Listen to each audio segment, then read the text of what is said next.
É uma alegria estar aqui mais uma vez nessa sala para ministrar com todo o peso, né, da responsabilidade por causa do tremor, né, e temor. Hoje Deus me fez pular da cama às 4 da manhã, não deixou eu entrar na outra sala, mandou eu ficar quietinho com Ele, deu vontade de ir lá nessa sala que você fala tanto que eu nunca fui, mas o Senhor falou, não, hoje você vai ficar comigo aqui quietinho, vai aprender comigo, hoje você não vai escutar nada, não deixou eu fazer nada, eu tô em pé desde 4 horas da manhã, só aqui no mistério de Deus. Então assim, eu quero começar falando um pouco dessa bênção da liberalidade. Eu vou dar um testemunho muito rápido de mim mesmo, né? Eu nunca acreditei muito nisso. Como eu disse, eu tenho um monte de curso de teologia, mas eu fui formado numa escola teológica muito fechada, muito doutrinária, assim. E às vezes eu via alguém colocando uma oferta na mão de um profeta, na mão de um pastor, ou fazendo altar, e eu nunca fui tocado. E por quê? Eu sempre fui um pastor que pastoreei empresários, pastoreei, né, igrejas assim, mas sempre trabalhando e ganhando muito bem, não é? E aí eu dizia, mas eu tenho, por que eu vou, né, fazer? Então, mas sempre fui um coração assim abençoador, já ajudei a construir igreja, já dei carro para pastor, então assim, tive sempre esse coração aberto para isso, mas sempre fechado para receber. Então, para que isso tivesse que acontecer na minha vida, Deus então teve que tirar de mim tudo para que eu pudesse viver a dependência dele. Bem parecido com o profeta Elias, quando ele sai de uma terra, né, e vai lá para Sarepta e vai ser tratado por uma viúva. E eu vivi essa situação, e aí Deus começou a me ensinar, quando alguém vier trazer alguma coisa para você, meu Senhor, você vai receber, porque eu que estou movendo o coração dele.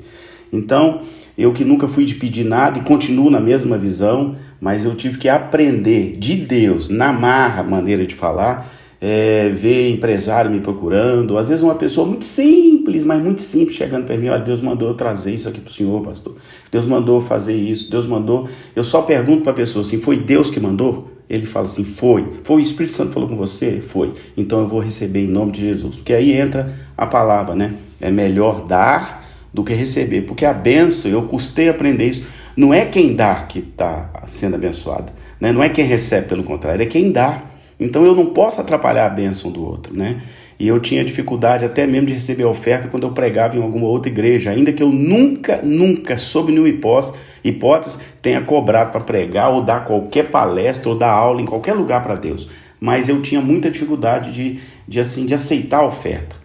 Até que um pastor bem antigo falou assim, para com isso, você está atrapalhando a obra de Deus, você não está sendo humilde diante de Deus, é Ele que está tocando no coração das pessoas para te abençoar. Então eu quero começar hoje lendo um texto que está em Mateus 13, de 1 a 9, muito conhecido, que diz assim, tendo Jesus saído de casa naquele dia, estava sentado junto ao mar, juntou-se muita gente ao pé dele, de sorte que entrando num barco se assentou e toda a multidão estava em pé na praia. E falou-lhe de muitas coisas por parábolas, dizendo, eis que o semeador saiu a semear. E quando semeava, uma parte da semente caiu ao pé do caminho, e vieram as aves e comeram-na. A outra parte caiu em pedregais, e não havia terra bastante, logo nasceu, porque não tinha terra funda. Mas vindo o sol, queimou-se, secou-se, porque não tinha raiz. E outra, presta atenção nesse, não tinha raiz. E outra caiu entre espinhos, e os espinhos cresceram e sufocaram-na. E outra caiu em terra boa e deu fruto, 1 a 100, guarda isso no teu coração, 1 a 100, outro a 60 e outro a 30. Quem tem ouvidos para ouvir, ouça. O que Deus falou comigo nessa palavra? Ele disse que a primeira grande lição dessa palavra aqui é que a maturidade, que nós temos falado tanto nela, é que faz a gente enraizar, né? O cedro do Líbano, quando ele é plantado, a semente cai, ele cresce um pouco, depois ele para de crescer e começa a aprofundar a raiz. Nós precisamos aprofundar a raiz na palavra e mergulhar bem fundo na palavra para entendermos a didática, a pedagogia de Deus e as coisas espirituais que Ele revela apenas àqueles que realmente se dispõem a buscar a profundidade da palavra. E aqui nessa palavra tem uma lição, né? O coração de servo e de filho de Deus é que faz, na verdade, o meu terreno interior ser fértil. Então, quanto mais eu creio em Deus, quanto mais servo, quanto mais filho de Deus eu sou, mais o terreno do meu coração se fica fértil. E aí esse terreno fértil é que faz aquilo que aconteceu, que Jesus diz aqui no texto, né? E aí esse terreno que faz dar fruto, né? E vocês viram lá, um a 100, outro a 60 e a 30. Então é o meu terreno, é a minha terra, é a terra que Deus colocou no meu coração, é que faz germinar e multiplicar. Então o grande segredo, a grande chave é eu primeiro preparar o meu terreno interior, um terreno de liberalidade para ser um servo do reino de Deus. Então a bênção de plantar e colher, na verdade, está dentro de cada um, na fertilidade da terra que Deus prepara dentro de nós. Quem não está suprido por Deus, que é outra chave aqui, acaba comendo todas as sementes. Então o grande segredo é você não comer todas as sementes, porque se a sua terra é fértil, você vai comer o suficiente e vai deixar sementes para você replantar. Guarda bem essa palavra, replantar. Eu não como todas as sementes e eu replanto. Presta bem atenção. Então, Deus me dá muita coisa e eu tenho que transformar isso em sementes e saber de que eu preciso replantar. Porque como o pastor André falou, Deus é jardineiro.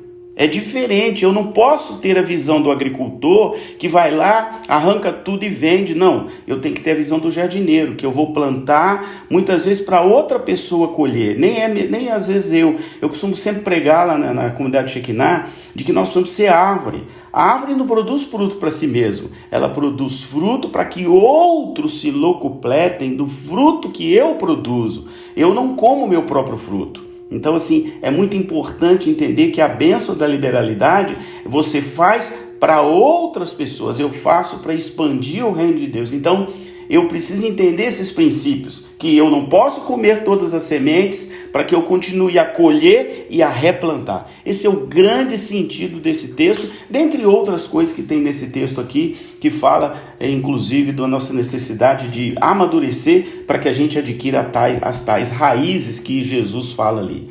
Então aqui, a bênção, o pastor William gosta muito de falar isso, Provérbios 10, 22, a bênção do Senhor é que enriquece e não traz consigo dores, e realmente não traz dores, porque quando a gente entende a liberalidade, a gente faz com o coração.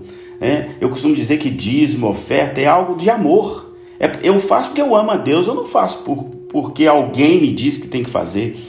Eu faço porque eu entendo a palavra, eu compreendo a palavra, eu entendo quem é Deus, eu entendo quem é o reino, eu entendo por que eu tenho que fazer. Então, aí, quando eu entendo isso, aí sim, a bênção de Deus enriquece e supre. O Senhor suprirá cada um de nós e multiplicará a bênção cada vez que você se dispuser a ser filho e servir ao reino de Deus, servir na expansão do reino. A colheita não é para você, porque nós somos chamados a plantar para outros, né? Por isso que Jesus manda amar o outro, né? Então, quando eu me amo, quando eu entendo Deus por dentro, eu começo a amar o outro sem pestanejar, né? Então, de novo, né? A bênção é ser uma árvore, para que eu possa alimentar outras pessoas e abençoar outras pessoas. Aqui eu aprendo nesse texto também, em outros textos da Bíblia, que a liberalidade não é compulsória, ninguém é obrigado. Né? Não há nenhum lugar na Bíblia que fala que você é obrigado, você não é obrigado a nada. A liberalidade também não pode acontecer por pressão psicológica, porque o pastor falou, porque o bispo falou, porque o padre falou, porque o profeta falou, não, de jeito nenhum. A liberalidade não é barganha com Deus para a prosperidade. Eu não fico negociando, nem fazendo negociata com Deus, aí eu vou dar 100 para receber 10 mil. Não existe isso na Bíblia. É exatamente o contrário. A liberalidade não é uma indulgência, eu vou fazer para pagar meus pecados, para que Deus então possa ter misericórdia de mim e me perdoar os pecados que eu cometi. Então, conforme o tamanho do pecado, eu dou mais ou menos. Também não tem isso na Bíblia. A liberalidade também não é meritória, eu não tenho mérito nenhum em fazer isso. Eu não vou ter nenhuma meritocracia especial exatamente porque eu estou fazendo alguma coisa por liberalidade. Na vida cristã, eu anotei aqui algumas coisas interessantes. Eu costumo viver com 3 motivações. Eu acho que na vida cristã tem 3 motivações. No início, quando chega assim no início, a gente acha que a gente precisa fazer porque tem uma lei e que alguém fala, porque todo mundo está fazendo, e aí eu vou no efeito manada, né? Todo mundo vai lá, coloca no gasofilaço ou na salva, então eu vou. Então, assim, eu não tenho que fazer isso de forma obrigatória. Ou então fazer porque eu tenho que fazer, você deve fazer porque é uma obrigação social, eu tenho um sentimento interno de dever, é porque eu preciso ter uma responsabilidade moral perante todas as pessoas aqui da minha comunidade, também não há necessidade disso. O interessante da motivação cristã é: você quer fazer, eu quero fazer, porque eu faço por causa da graça, eu faço com liberdade porque Jesus trouxe a minha liberdade espiritual. Eu faço porque eu amo, é o amor, porque o amor de Deus me constrange. Então eu faço porque eu amo a Deus. Eu faço de maneira espontânea. Veja que há uma passagem que Paulo elogia a igreja da Macedônia, porque a igreja da Macedônia não deu nada para o reino de Deus com tristeza, nem por necessidade. Eu não posso me mover por necessidade, eu tenho que me mover pelo propósito. Então eu não posso ficar todo dia dizendo: Deus, eu necessito disso, eu estou fazendo isso porque eu necessito, eu estou fazendo uma barganha com o Senhor aqui. Não, eu tenho que fazer como os macedônios, eu dou com alegria. Eu já passei experiências aqui, eu contei uma para o pastor William outro dia no particular, que eu fui surpreendido com um empresário, chegou na minha casa e falou assim: Deus mandou eu vir aqui. Eu falei: sim, Deus mandou eu vir aqui te abençoar.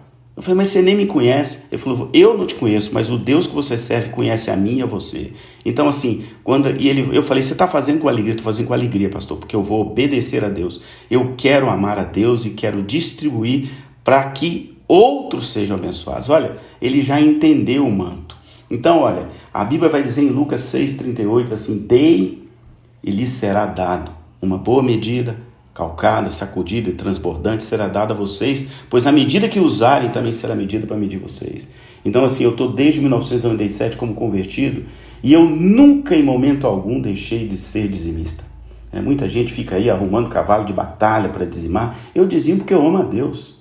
Eu não dizimo porque o pastor pede, nem porque outra pessoa para saber ou para alguém ver que eu estou indo lá entregar meu envelope. Nunca fiz isso. Eu amo a Deus por causa dessa palavra aqui, eu quero ser medido pela graça espiritual que Deus me dá, a bênção do filho que eu tenho, da filha que eu tenho, da esposa que eu tenho. Isso é muito. Tudo que eu fiz ainda é pouco por tudo que Deus tem me dado.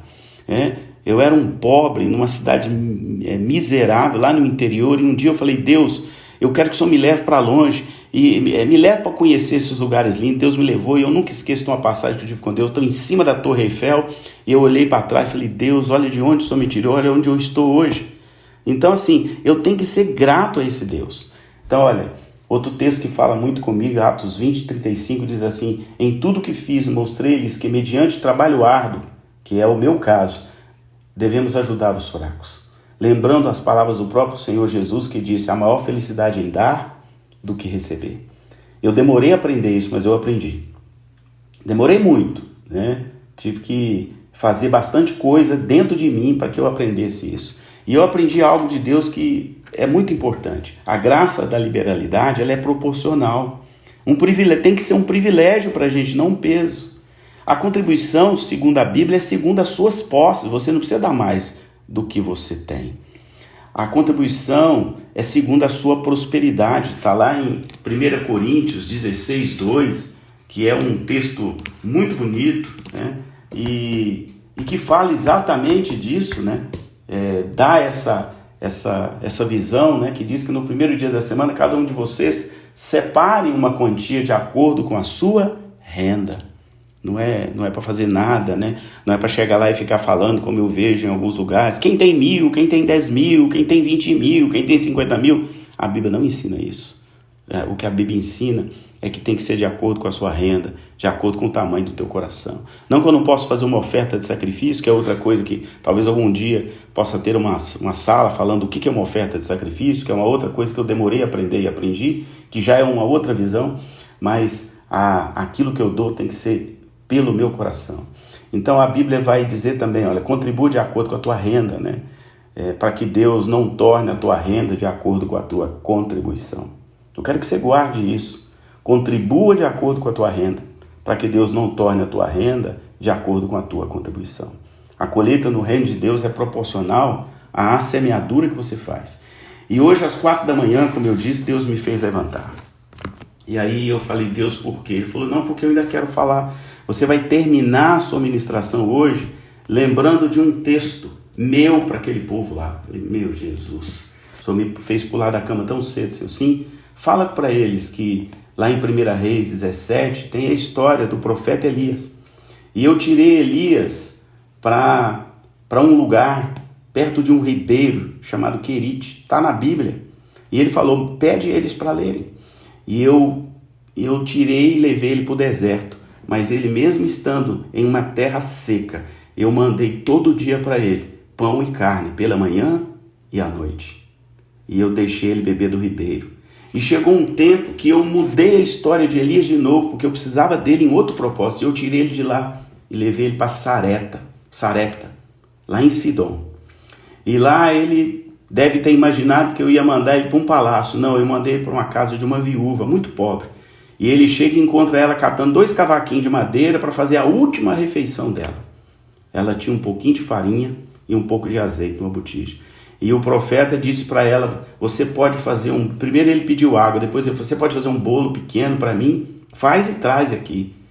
E aquela mulher deve ter ficado assim, né? Meu Deus, eu tô pegando 2 cavacos porque eu vou morrer. A Bíblia diz que eles iam alimentar para morrer. E aí o profeta de Deus fala assim, você pode me fazer um bolo? E aí aquela mulher obedece. Ela faz um bolo. E aí a Bíblia diz que nunca mais faltou farinha e nem azeite naquela casa. E comeu ela, a Bíblia é muito clara, comeu ela, o profeta, o filho dela, e a Bíblia diz que por muitos e muitos dias. E aí eu falei, Deus, por que o Senhor está me trazendo esse texto? Ele manda dizer para cada um aqui, a bênção da liberalidade é quando eu te enviar e você for obediente, nunca faltará comida e nem sustento na tua casa, nem no teu negócio, nem em tudo que você colocar as mãos. Eu mesmo me encarrego de levantar o sustento, mas tem um segredo, tem uma chave, como diz o pastor William, o pastor André gosta muito dessa palavra chave, código, né? Tem aqui. E é a pergunta que eu vou terminar hoje. Aquela mulher fez o bolo e o primeiro pedaço ela deu para o profeta. O profeta estava representando Deus naquela questão ali. Aí a pergunta que eu quero deixar ao final dessa nossa meditação. Para quem que você tem coragem de dar o seu primeiro pedaço? Você tem coragem mesmo, você é capaz de dar o seu primeiro pedaço de bolo para Deus? Você confia em Deus a ponto de você tirar o primeiro pedaço e entregar para Ele? Devolver para Deus? É isso que aquela viúva, que a Bíblia diz que ela estava fazendo a última refeição dela. Ela pegou o primeiro pedaço do bolo e ela entregou para o profeta. Ela entregou para Elias. Então, muitas vezes Deus nos coloca a liberalidade nesse ponto. Você tem a bênção da liberalidade mesmo? Você é capaz de dar para Deus o primeiro pedaço, sabendo que Ele é um Deus de provisão, que Ele é o Jeová Jireh? Essa é a grande pergunta que Deus pediu para eu fazer. Ele me acordou 4 da manhã para deixar essa pergunta aqui. E que essa pergunta possa mover o teu coração, para você entender que nós somos mordomos. Deus é dono de tudo, Ele é meu dono. É dono de tudo que eu tenho na minha casa. Ele é dono da Shekinah. Tudo que tem lá é dele. Tudo que tem na minha casa é dele. Tudo que tem na minha vida é dele. Eu decidi dar a ele tudo, porque eu creio na palavra de Filipenses. Deus, segundo as suas riquezas, suprirá todas as vossas necessidades. E eu quero completar falando de um outro texto que a gente lembra muito, né? Salmo 23:1, vai dizer, o Senhor é meu pastor, nada me faltará. Você crê nisso? Amém? Essa era a mensagem que eu queria deixar para vocês hoje. Amém. Posso abrir o glória a Deus dos speakers aí? Querido. Maravilha. Glória a Deus. Eu acredito muito no que Deus está fazendo nessa sala e quero dizer para você que está chegando aqui, às vezes nós queremos passar algumas